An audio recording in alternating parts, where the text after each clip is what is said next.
Bonsoir à tous, bienvenue aux 20h sur Equinox Télévision, une édition bilingue. Jonathan Babila Goloveni. Bonsoir, Sylvestre Hippolyte Zango. Thanks, ladies and gentlemen, for joining us in this bilingual weekend, a primetime edition of the news on Equinox Television, live from our headquarters in Cameroon's economic capital, Douala. Several councils crumbled in crisis-stricken northwest and southwest regions of Cameroon, and the mayors sent out of their offices by the Anglophone crisis. These are some of the consequences of the crisis, and some of the mayors who have been chased out of their offices as a result of the deepening crisis spoke to our Southwest correspondent Derek Jato, and you hear them in this podcast. Plan d'urgence humanitaire pour les régions du nord-ouest et du sud-ouest, la région littorale dans le bain des contributions. Plusieurs personnalités de la région autour du gouverneur réunis ce samedi dans la ville de Douala ont apporté ensemble une contribution de plus de 11 millions de francs CFA en attendant le deadline que se fixe la région le 2 juillet prochain. Et puis en sport, football, Coupe du Monde Russie 2018, après l'Égypte et le Maroc, la Tunisie également quitte la compétition après sa deuxième défaite ce jour. Les Tunisiens ont été battus 5 buts contre 2 par la Belgique. En attendant l'entrée en scène du Sénégal demain pour son deuxième match de son groupe, les Sénégalais vont affronter le Japon après leur victoire lors de la première journée.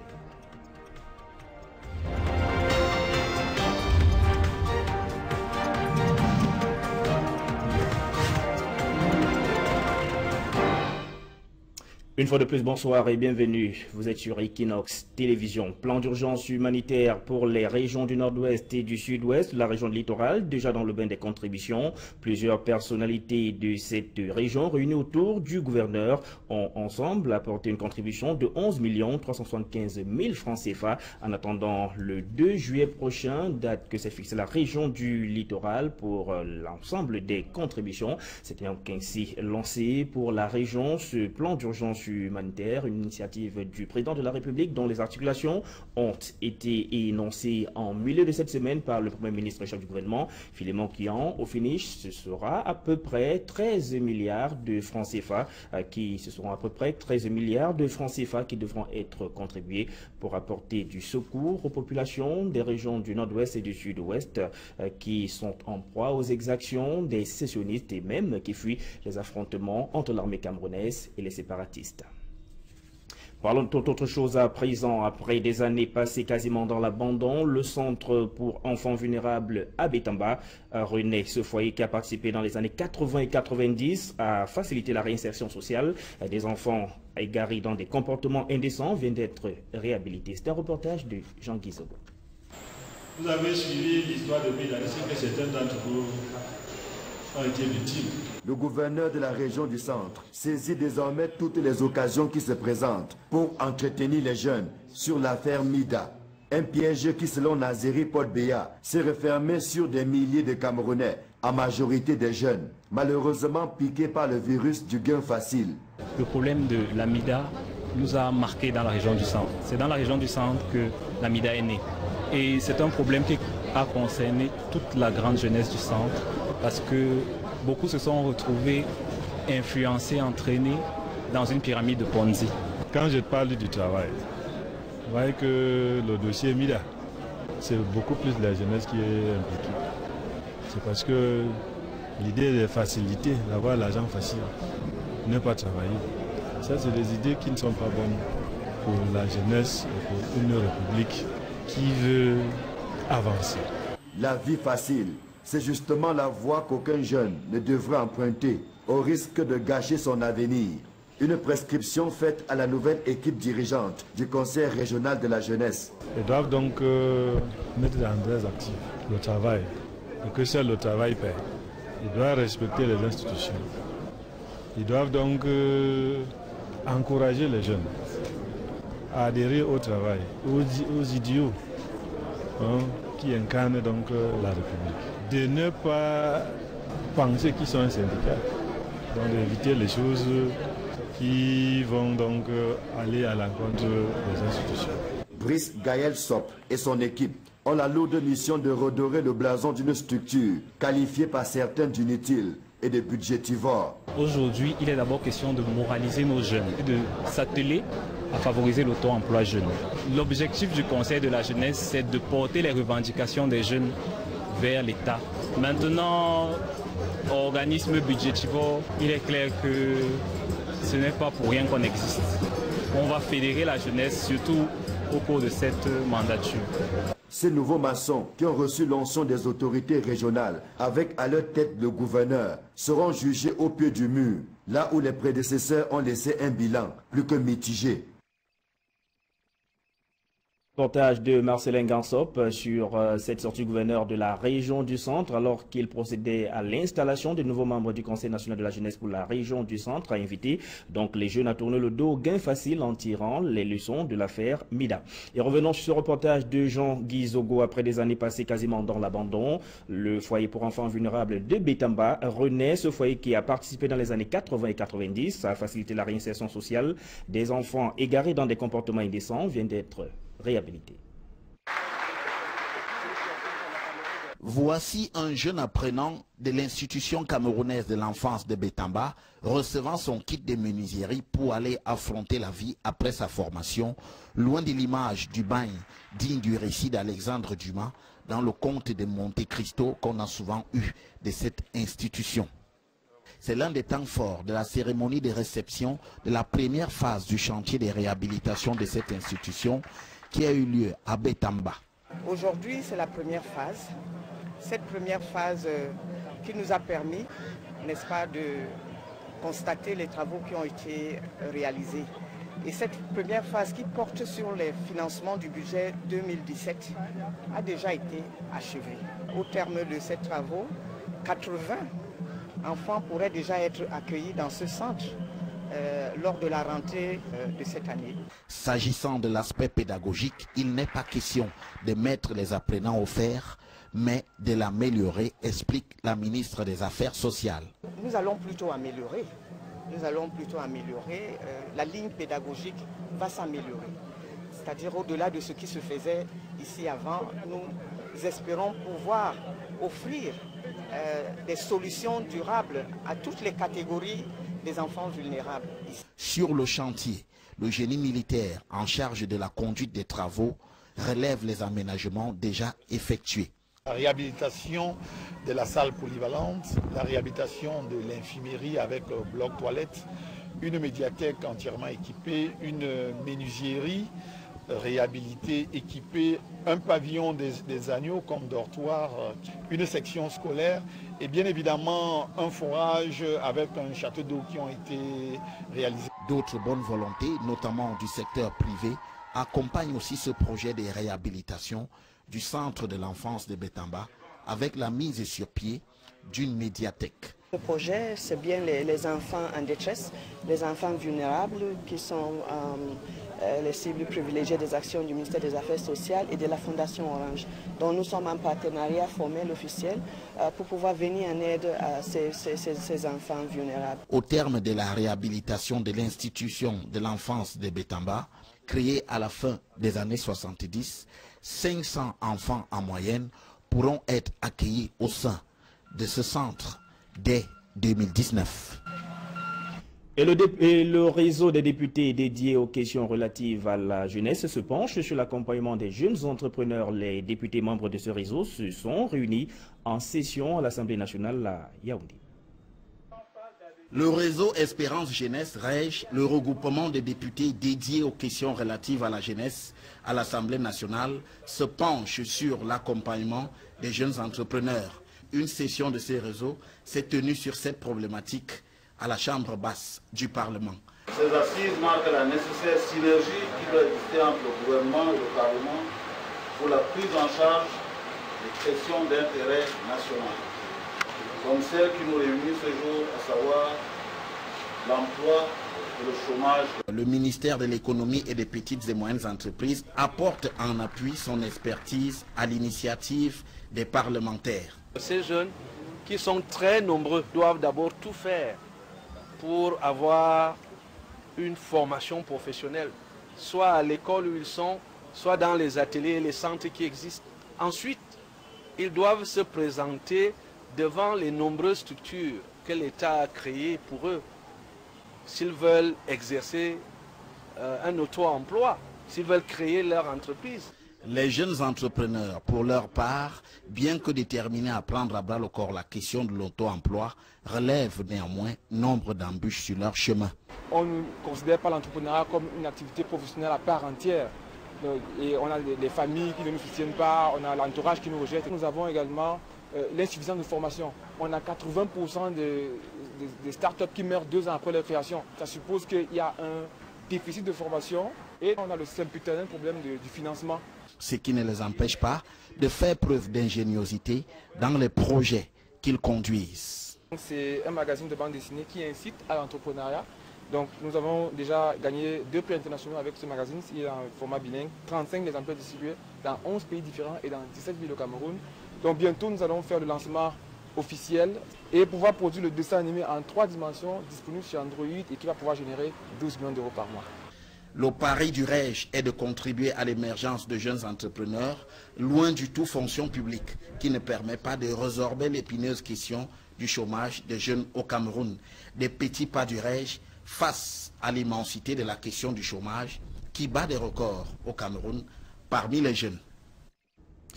Permettre aux acteurs du secteur de la microfinance de mieux affiner les décisions d'octroi de crédit et réduire les créances qui s'accumulent au sein de leurs établissements, c'est le but de la centrale des risques des établissements de microfinance rendue opérationnelle par le ministre des Finances, Louis-Paul Motazi, Marcelin Gansop et Emmanuel Diop. En décembre 2017, 106 milliards de francs CFA étaient en souffrance dans les établissements de microfinance, soit environ 23% du portefeuille de crédit octroyé au Cameroun, contre 13% pour les établissements de crédit. Cette situation préoccupante résulte entre autres de l'inefficience des outils d'appréciation des risques de contrepartie et de l'asymétrie d'informations sur la signature des clients de ces établissements de microfinance. En effet, la décision d'octroi d'un crédit devrait être subordonnée à la capacité qu'a le prêteur d'évaluer la solvabilité de l'emprunteur, les renseignements sur la capacité de l'emprunteur à rembourser ses dettes et sur la discipline financière constituant des éléments essentiels pour l'analyse du risque et la prise de décision par les intermédiaires financiers. Un taux de sinistralité élevé des créances qui préoccupe le Conseil national du crédit, lequel a opté pour la mise en place d'une centrale des risques des établissements de microfinance. La CREF a essentiellement pour objectif d'aider les établissements de microfinance et de crédit dans leurs décisions d'octroi de crédit en fournissant des informations sur la situation des engagements des clients. Pour objectif aussi de réduire donc les créances en souffrance et aussi de limiter le surendettement de la clientèle. Elle présente ainsi le grand avantage de permettre un partage d'informations sur la clientèle entre les banques et les établissements de microfinance. Ainsi donc, les débiteurs indélicats, les clients voltigeurs qui passent des établissements de crédit à ceux de microfinance en laissant des ardoises n'auront qu'à bien se tenir. À ce jour, la centrale des risques des établissements de microfinance est alimentée par les données de 14 banques en activité au Cameroun, de tous les 8 établissements financiers, dont la Campost, et de 116 établissements de microfinance, dont l'ensemble des établissements de 2e catégorie. En santé, l'hôpital gynéco-obstétrique de Douala se prépare pour la CAN 2019 et également affronter d'autres défis. La 7e session ordinaire du conseil d'administration de cette structure hospitalière vient de s'y pencher dans la ville de Douala. Lors des travaux, les membres de ce conseil d'administration se sont également penchés sur la bonne gestion financière de cet hôpital. Et pour plus de précision, je vous propose cette réaction, celle du président ou la présidente du conseil d'administration de l'hôpital gynéco-obstétrique de Douala, Denise Honoré Koto Épée, est au micro d'Equinox Télévision. Nous devons rendre compte à la République de comment est géré cet hôpital. Et ces comptes remontent au ministre de la Santé, au ministre des Finances, et à la Chambre des comptes, qui va elle aussi, et à ces 2 ministères de tutelle, tous les 2 vont vérifier si, comme l'ont pensé les membres du conseil d'administration et le président du dit conseil, ils vont vérifier et s'assurer qu'effectivement, il y a exactitude, il y a transparence dans la gestion fiabilité dans la gestion de notre hôpital. Et nos comptes montrent léger mieux dans la recherche des fonds pour le bon équilibre de notre hôpital. Donc, le directeur général nous a présenté des documents qui ont été assez propres, nous devons le dire, des chiffres bien corrects. Et ce que nous pouvons dire, c'est que nous avons adopté à la fois le compte administratif, le compte de gestion de l'hôpital gynéco-obstétrique et pédiatrique de Douala. En sport, football, Coupe du Monde de Russie 2018, après sa première victoire lors de la première journée, le Sénégal fait sa deuxième sortie demain. Ce sera face au Japon. Les Lions de la Teranga sont à l'Ekaterinbourg, la ville dans laquelle cette rencontre va se disputer donc demain. Dallas Bartel-Chana, Jean-Paul Chuniat.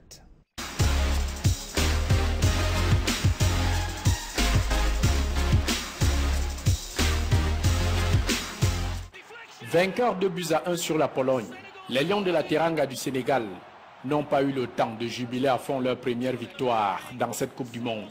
Le coach Aliou Cissé et ses poulains ont mis le cap sur l'Ekaterinbourg, ville située à 1417 km de vol d'avion de leur premier camp de base de Moscou, la capitale russe. Sadio Mané et ses coéquipiers effectuent ici leur première séance d'entraînement. Léger décrassage pour vider les corps de la fatigue et les déchets du match de la veille remporté face à la Pologne. En plusieurs séances déjà effectuées ici, le coach Aliou Cissé en conférence de presse affirme que son équipe a un seul objectif, prendre 3 points dans cette confrontation directe contre les samouraïs japonais qui eux aussi ont remporté leur premier match 2-1 face à la Colombie. On a des arguments à faire valoir, donc nous venons ici avec beaucoup de détermination et surtout sans complexe. L'essentiel, effectivement, pour nous, c'est ce match de demain. On s'est bien préparé. L'équipe est au complet. Pour les joueurs, on ne change pas l'équipe qui gagne. Si le staff technique tient à battre le Japon et prendre la tête du groupe H à 6 points. On le prépare comme les autres matchs parce que on sait bien que c'est un match de Coupe du Monde. Mais bon, faut rien changer. Faut aller et surtout faire plaisir au peuple sénégalais. Livrant leur deuxième match de Coupe du Monde dans la cuvette de l'Ekaterinbourg, où les pharaons d'Égypte ont été défaits à leur premier match, les Sénégalais ne veulent nullement penser aux mauvaises prestations de leurs homologues africains, le Maroc, l'Égypte déjà éliminés du tournoi, encore moins la Tunisie ou le Nigeria, qui ont trébuché à leur début dans cette Coupe du Monde. L'équipe des Africains ont perdu. Mais bon, c'est pas une pression pour nous parce qu'il ne faut pas oublier qu'on est le Sénégal. Et pour ça, on le verra demain. Et ce sera notre première finale. Du constat d'Aliou Cissé sur les matchs de cette Coupe du Monde, les systèmes de jeu sont assez hermétiques. Les clés pour les déverrouiller vont reposer sur une meilleure exploitation des balles arrêtées. Nous sommes conscients de ça. Le Sénégal aujourd'hui a des arguments à faire valoir dans ce domaine-là. Donc nous tâcherons en tout cas de bien les utiliser. Le match Japon-Sénégal, c'est la première confrontation officielle des deux sélections nationales en Coupe du Monde. En amical, Samouraï japonais et Ngaïndé sénégalais se sont déjà croisés 4 fois pour 1 nul et 3 victoires en faveur des Lions de la Teranga du Sénégal. Pour ce match décisif Japon-Sénégal, l'arbitre italien Gianluca Rocci dirigera la partie ce 24 juin à l'Arena Stadium de l'Ekaterinbourg.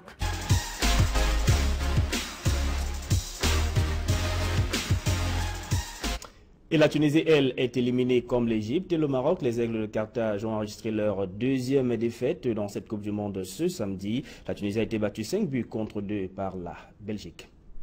Jonathan Babila, you have the second part of the news. Right, Sylvester Polizango, thanks ladies and gentlemen for staying with us into the second segment of this edition of the news. I told you in the headlines, several mayors in crisis-stricken southwest region of Cameroon have been forced out of their offices by the Anglophone crisis, which has continued deepening. Many of them have seen their communities destroyed as a result of gun battles and, of course, houses being burnt down and other properties destroyed. Some of them who spoke to our Southwest correspondent, Derek Jato, said they and their communities are in a desperate and devastating situation. Details in the following report. The Ambazonian Defense Forces have closed down most councils in the southwest region. The activities of the councils are completely grounded. The councils cannot operate. And the affected mayors are on the run. People are on the run, including the mayor. I think I shouldn't tell lies. People are on the run, including the mayor. So the situation is desperate. Chief Bate Epe Robert, mayor of Tinto, a council in Manu Division, appeared from his undisclosed hideout and painted the picture on the ground. And I am saying here that you need to go back and open your office. It's just tantamount to inviting yourself. Because people are chased away, and those who are still hanging around cannot go to the office. Because people are organizing those offices, they want to complete, that the council is not functional. I talking here, I'm not going to my office for the past 1 month. I don't want to talk to the other person. They are here, and people are not going to the office for the past 3 months. Today, the National Community-Driven Development Program, PNDP, is launching the second edition of Performance Basket for 2018. The Performance Basket of PNDP is a medium where the PNDP evaluate the performance of councils and reward them for the performance. The reward may be in cash, but what we based on is not just the cash, but how the councils improve in their management and administrative skills. But how can such a program be carried out in a region that everything is seemingly on a standstill? We have tried to appeal to the mayors that no matter the circumstances, they should make an effort to take part in this activity. They will go to show proof that even despite the situation that they are going through, they have, and this will attract more interest and probably more sympathy. Even at this launch in Limbe, that was supposed to have the 31 mayors of the southwest region in attendance, only 5 mayors were present. I can't speak for the mayors who are not here. So I think it would be advisable for you to meet Limbe, for you to meet the mayor of Limbe, for example, to find out. But all the mayors were invited. Mr. Nkem David, the Southwest Regional Coordinator of PNDP, says a new strategy will be formulated.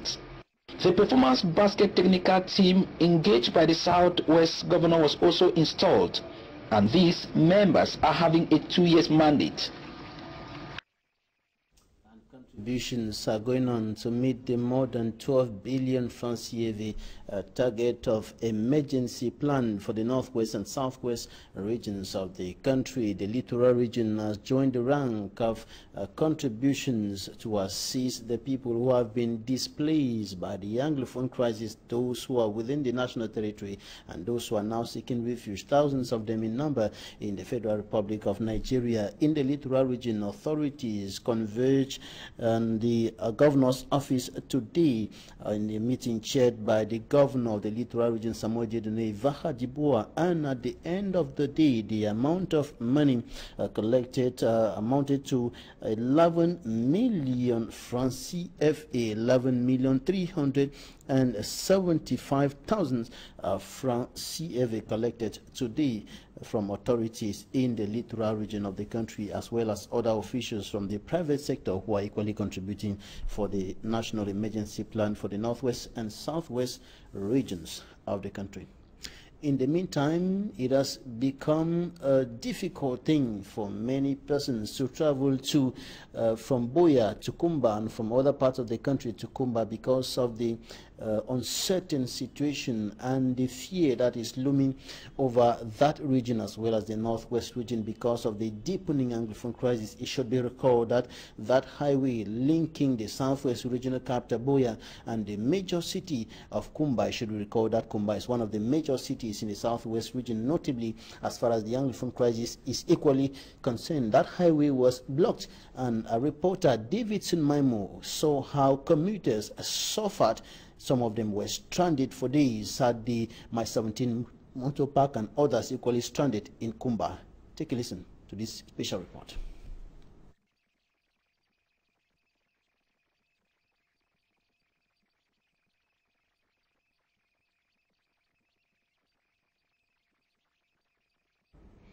Sorry for the bad quality of that report. Now we're moving over to sports to talk about the encounter pitting Tunisia and Belgium today. And Tunisia, of course, becomes the second African nation to be booted out of the competition. Tunisia lost to Belgium 2-5. That was earlier today. And of course, Tunisia has been kicked out of the competition after the 7-time champions of the African continent, Egypt, was equally kicked out. Tomorrow, another African side will be going down to the pitch. Senegal will be locking horns with Japan after recording a win in their first encounter, while the other teams from the African continent still in the competition are practically limping, so to speak. And that's it for this edition of the Bilingual Primetime News on Equinox Television. Thanks for staying with us. Goodbye. Good night. Good night to you, Jonathan Babila. Mesdames, Messieurs, c'est ici que nous mettons un terme à cette édition du journal bilingue sur Equinox Télévision. Restez en compagnie de nos programmes qui se poursuivent juste derrière. L'émission Russie 2018, Eric Massian Diomo et les consultants d'Equinox Télévision vous donnent rendez-vous. Bonsoir.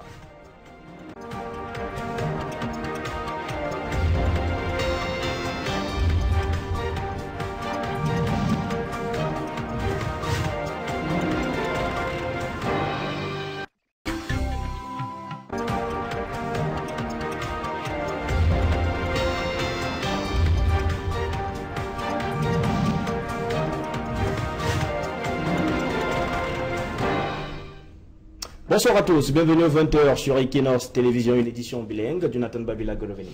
Bonsoir, Sylvestre Hippolyte Zango. Thanks, ladies and gentlemen, for joining us in this bilingual weekend, a primetime edition of the news on Equinox Television, live from our headquarters in Cameroon's economic capital, Douala. Several councils crumbled in crisis-stricken northwest and southwest regions of Cameroon, and the mayors sent out of their offices by the Anglophone crisis. These are some of the consequences of the crisis, and some of the mayors who have been chased out of their offices as a result of the deepening crisis spoke to our Southwest correspondent Derek Jato, and you hear them in this newscast.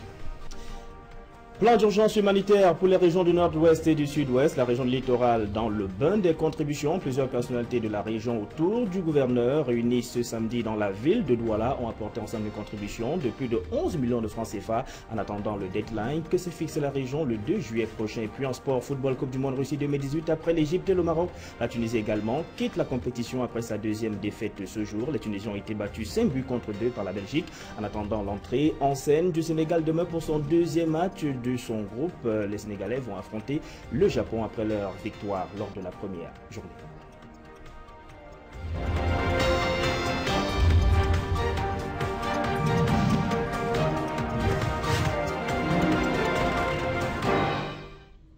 Une fois de plus, bonsoir et bienvenue. Vous êtes sur Equinox Télévision. Plan d'urgence humanitaire pour les régions du nord-ouest et du sud-ouest, la région de littoral, déjà dans le bain des contributions. Plusieurs personnalités de cette région réunies autour du gouverneur ont ensemble apporté une contribution de 11 375 000 francs CFA en attendant le 2 juillet prochain, date que s'est fixée la région du littoral pour l'ensemble des contributions. C'était donc ainsi lancé pour la région ce plan d'urgence humanitaire, une initiative du président de la République dont les articulations ont été énoncées en milieu de cette semaine par le Premier ministre et chef du gouvernement, Philémon Kian. Au finish, ce sera à peu près 13 milliards de francs CFA qui devront être contribués pour apporter du secours aux populations des régions du nord-ouest et du sud-ouest qui sont en proie aux exactions des sécessionnistes et même qui fuient les affrontements entre l'armée camerounaise et les séparatistes. Parlons de toute autre chose à présent. Après des années passées quasiment dans l'abandon, le centre pour enfants vulnérables à Bétamba renaît. Ce foyer qui a participé dans les années 80 et 90 à faciliter la réinsertion sociale des enfants égarés dans des comportements indécents vient d'être réhabilité. C'est un reportage de Jean Guizobo. Vous avez suivi l'histoire depuis l'année, c'est que certains d'entre vous ont été victimes. Le gouverneur de la région du centre saisit désormais toutes les occasions qui se présentent pour entretenir les jeunes sur l'affaire Mida. Un piège qui, selon Nazeri Podbeya, s'est refermé sur des milliers de Camerounais, en majorité des jeunes, malheureusement piqués par le virus du gain facile. Le problème de la Mida nous a marqué dans la région du centre. C'est dans la région du centre que la Mida est née. Et c'est un problème qui a concerné toute la grande jeunesse du centre, parce que beaucoup se sont... Nous espérons pouvoir offrir des solutions durables à toutes les catégories des enfants vulnérables.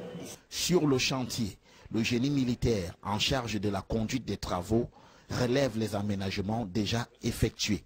La réhabilitation de la salle polyvalente, la réhabilitation de l'infirmerie avec bloc toilette, une médiathèque entièrement équipée, une menuiserie réhabilitée, équipée, un pavillon des agneaux comme dortoir, une section scolaire et bien évidemment un forage avec un château d'eau qui ont été réalisés. D'autres bonnes volontés, notamment du secteur privé, accompagnent aussi ce projet de réhabilitation du centre de l'enfance de Bétamba avec la mise sur pied d'une médiathèque. Le projet, c'est bien les enfants en détresse, les enfants vulnérables qui sont les cibles privilégiées des actions du ministère des Affaires sociales et de la Fondation Orange, dont nous sommes en partenariat formel officiel pour pouvoir venir en aide à ces enfants vulnérables. Au terme de la réhabilitation de l'institution de l'enfance de Bétamba, créée à la fin des années 70, 500 enfants en moyenne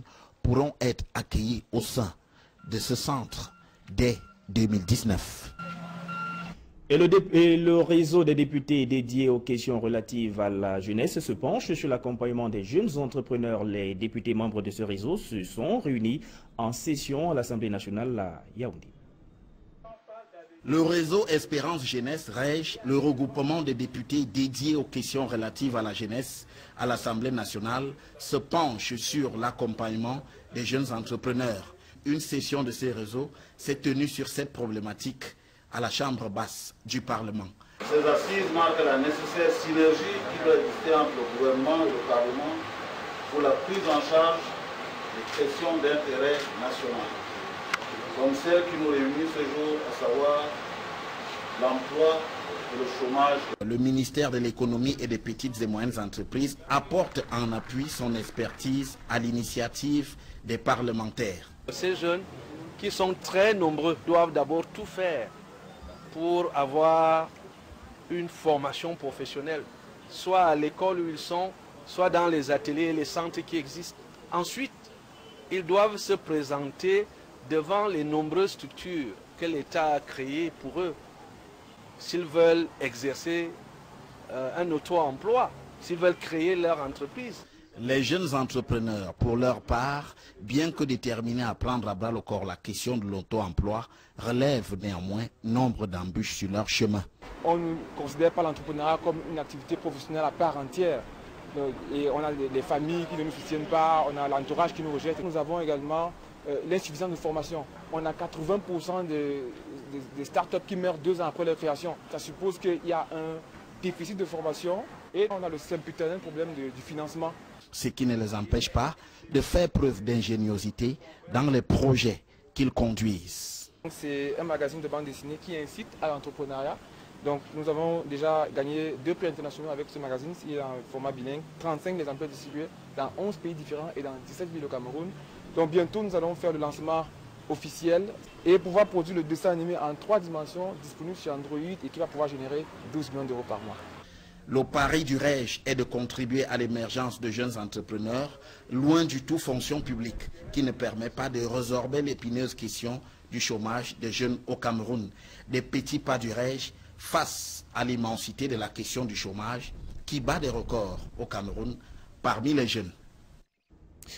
Permettre aux acteurs du secteur de la microfinance de mieux affiner les décisions d'octroi de crédit et réduire les créances qui s'accumulent au sein de leurs établissements, c'est le but de la centrale des risques des établissements de microfinance rendue opérationnelle par le ministre des Finances, Louis-Paul Motazi, Marcelin Gansop et Emmanuel Diop. En décembre 2017, 106 milliards de francs CFA étaient en souffrance dans les établissements de microfinance. soit environ 23% du portefeuille de crédit octroyé au Cameroun, contre 13% pour les établissements de crédit. Cette situation préoccupante résulte entre autres de l'inefficience des outils d'appréciation des risques de contrepartie et de la symétrie d'informations sur la signature des clients de ces établissements de microfinance. En effet, la décision d'octroi d'un crédit devrait être subordonnée à la capacité qu'a le prêteur d'évaluer la solvabilité de l'emprunteur, les renseignements sur la capacité de l'emprunteur à rembourser ses dettes et sur la discipline financière constituant des éléments essentiels pour l'analyse du risque et la prise de décision par les intermédiaires financiers. Un taux de sinistralité élevé des créances qui préoccupe le Conseil national du crédit, lequel a opté pour la mise en place d'une centrale des risques des établissements de microfinance. La CREF a essentiellement pour objectif d'aider les établissements de microfinance et de crédit dans leur décision d'octroi de crédit en fournissant des informations sur la situation des engagements des clients. Pour objectif aussi de réduire donc les créances en souffrance et aussi de limiter le surendettement de la clientèle. Elle présente ainsi le grand avantage de permettre un partage d'informations sur la clientèle entre les banques et les établissements de microfinance.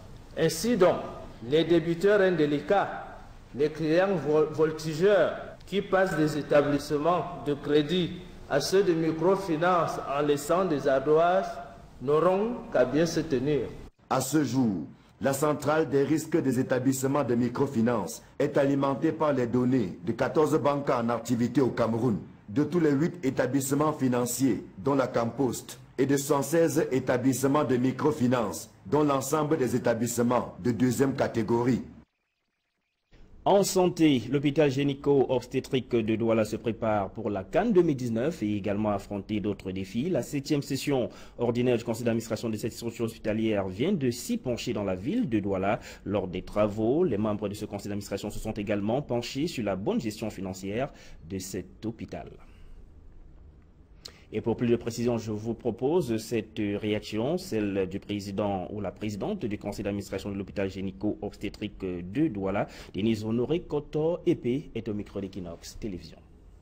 Nous devons rendre compte à la République de comment est géré cet hôpital. Ils sont retrouvés influencés, entraînés dans une pyramide de Ponzi. Quand je parle du travail, vous voyez que le dossier MIDA, c'est beaucoup plus la jeunesse qui est impliquée. C'est parce que l'idée de faciliter, d'avoir l'argent facile, ne pas travailler. Ça, c'est des idées qui ne sont pas bonnes pour la jeunesse et pour une république qui veut avancer. La vie facile, c'est justement la voie qu'aucun jeune ne devrait emprunter au risque de gâcher son avenir. Une prescription faite à la nouvelle équipe dirigeante du Conseil régional de la jeunesse. Ils doivent donc mettre dans des actifs le travail, et que seul le travail paie. Ils doivent respecter les institutions. Ils doivent donc encourager les jeunes à adhérer au travail, aux idiots qui incarnent donc la République. De ne pas penser qu'ils sont un syndicat, donc d'éviter les choses qui vont donc aller à l'encontre des institutions. Brice Gaël Sop et son équipe ont la lourde mission de redorer le blason d'une structure qualifiée par certains d'inutile et de budgétivore. Aujourd'hui, il est d'abord question de moraliser nos jeunes et de s'atteler à favoriser l'auto-emploi jeune. L'objectif du Conseil de la jeunesse, c'est de porter les revendications des jeunes vers l'État. Maintenant, organisme budgétivore, il est clair que ce n'est pas pour rien qu'on existe. On va fédérer la jeunesse, surtout au cours de cette mandature. Ces nouveaux maçons qui ont reçu l'onction des autorités régionales avec à leur tête le gouverneur seront jugés au pied du mur, là où les prédécesseurs ont laissé un bilan plus que mitigé. Reportage de Marcelin Gansop sur cette sortie du gouverneur de la région du Centre alors qu'il procédait à l'installation des nouveaux membres du Conseil national de la jeunesse pour la région du Centre, a invité donc les jeunes à tourner le dos au gain facile en tirant les leçons de l'affaire Mida. Et revenons sur ce reportage de Jean-Guy Zogo. Après des années passées quasiment dans l'abandon, le foyer pour enfants vulnérables de Bétamba renaît. Ce foyer qui a participé dans les années 80 et 90 à faciliter la réinsertion sociale des enfants égarés dans des comportements indécents vient d'être réhabilité. Voici un jeune apprenant de l'institution camerounaise de l'enfance de Bétamba recevant son kit de menuiserie pour aller affronter la vie après sa formation, loin de l'image du bagne digne du récit d'Alexandre Dumas dans le conte de Monte Cristo qu'on a souvent eu de cette institution. C'est l'un des temps forts de la cérémonie de réception de la première phase du chantier de réhabilitation de cette institution qui a eu lieu à Bétamba. Aujourd'hui, c'est la première phase. Cette première phase qui nous a permis, n'est-ce pas, de constater les travaux qui ont été réalisés. Et cette première phase qui porte sur les financements du budget 2017 a déjà été achevée. Au terme de ces travaux, 80 enfants pourraient déjà être accueillis dans ce centre lors de la rentrée de cette année. S'agissant de l'aspect pédagogique, il n'est pas question de mettre les apprenants au fer, mais de l'améliorer, explique la ministre des Affaires sociales. Nous allons plutôt améliorer. La ligne pédagogique va s'améliorer.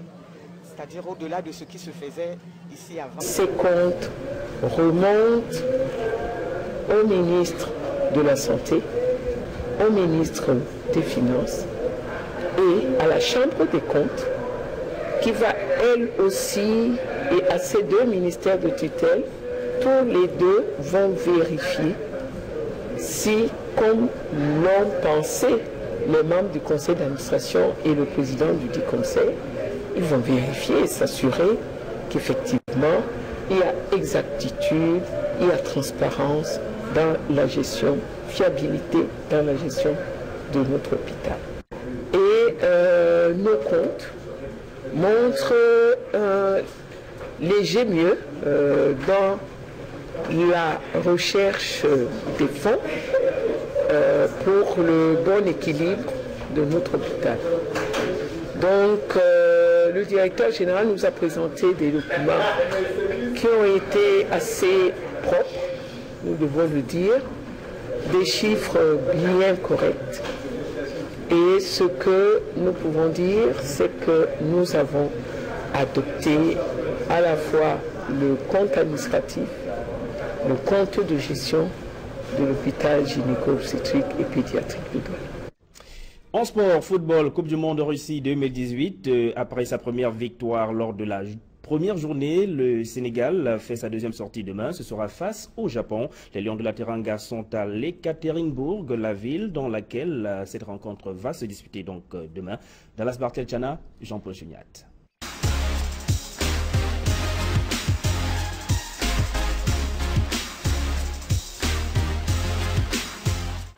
Vainqueur 2-1 sur la Pologne, les Lions de la Teranga du Sénégal n'ont pas eu le temps de jubiler à fond leur première victoire dans cette Coupe du Monde.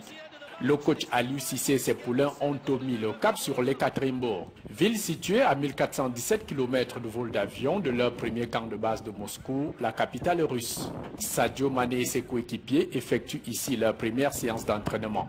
Léger décrassage pour vider les corps de la fatigue et les déchets du match de la veille remporté face à la Pologne.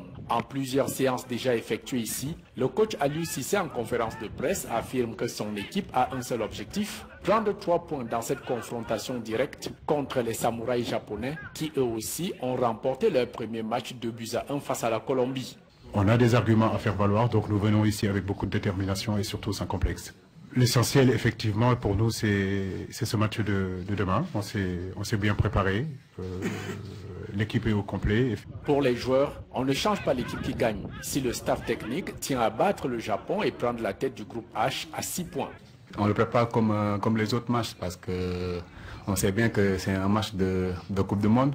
Mais bon, faut rien changer. Faut aller et surtout faire plaisir au peuple sénégalais. livrant leur deuxième match de Coupe du Monde dans la cuvette de l'Ekaterinbourg, où les pharaons d'Égypte ont été défaits à leur premier match. Les Sénégalais ne veulent nullement penser aux mauvaises prestations de leurs homologues africains, le Maroc, l'Égypte déjà éliminés du tournoi, encore moins la Tunisie ou le Nigeria, qui ont trébuché à leur début dans cette Coupe du Monde. L'équipe des Africains ont perdu, mais bon, c'est pas une pression pour nous parce qu'il ne faut pas oublier qu'on est